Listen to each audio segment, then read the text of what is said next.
Indian External Affairs Minister Dr. S.Jaishankar has spoken about the India Out campaign in the Maldives as well as India's ties with its neighbours. At an interaction in Mumbai, the minister said at the end of the day, neighbours need each other and understandings are always formed. At the end of the day, neighbours have relationships with each other. They find, they find understandings. It is in the nature of politics that there are sharp positions which are taken. Diplomacy does not always go by that sharp position. History and geography are very powerful forces. There is no escape from them. There is competition. You are wrong that it's a failure. I would say today as India, we should not be scared of competition. We should welcome competition and say, I have the ability to compete. Jaishankar's comments come in the wake of the recent controversies between India and neighbouring Maldives. Both nations have long-standing historical ties. However, things have gone down the hill after the recent presidential election in the Maldives, in which Mohamed Moizu claimed victory. Moizu is known for pro-China stance and had used the India Out campaign for election victory. The situation reached a new low last month when 3 Maldivian ministers made derogatory comments against Indian Prime Minister Narendra Modi after his visit to Lakshadweep. The Maldives has asked India to withdraw its military personnel from the country by March 15th.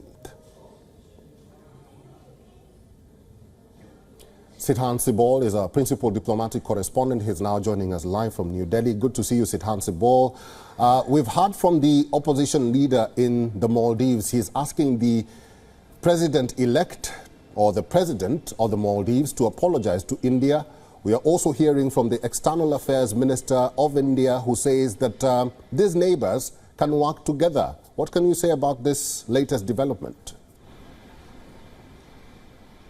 Well, first, answering on the External Affairs Minister, Dr. S.Jaishankar's comments, these comments are very positive comments and comments which highlights India's neighbourhood first policy. Now, remember, India has been reaching out to all countries, barring, of course, Pakistan, in the region in their best and worst days. And Maldives is no different. During the COVID pandemic, India reached out to Maldives in several ways, providing vaccines and essential items as well. And we know that how previously the government, the Soli government, used to have positive relationship with New Delhi. But under the new government, we have seen a lot of shrill comments coming, and that has led to a divide in the Maldivian politics as well. While the government ministers and MPs have been indulging in a lot of anti-India remarks, we recently know controversy as well where the ministers were suspended. It's the opposition that has highlighted that these comments do not bode well for Maldives, especially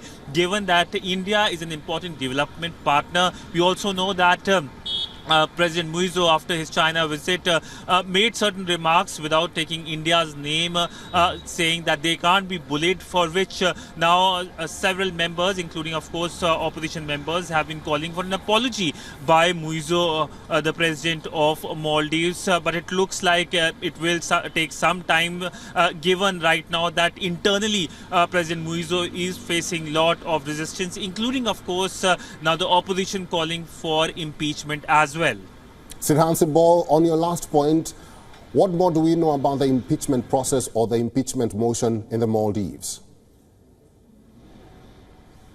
Well, the MDP, which is the opposition party, has a majority in the parliament, and it can, if it wants to, impeach the president along with other opposition parties. Now, essentially, the parliamentary group of the NDP said that they are going to submit the impeachment resolution very soon. According to the Maldivian constitution, 1/3 of the support is required by members for submitting the resolution, and if it's passed by 2/3, then it is the impeachment which takes place. But essentially what has happened last 1 hour, that the Maldivian government has gone to courts, to the Supreme Court of Maldives, challenging it, especially the impeachment process, and put up a constitutional case. So now it looks like that the entire process is looking to go into legal domain.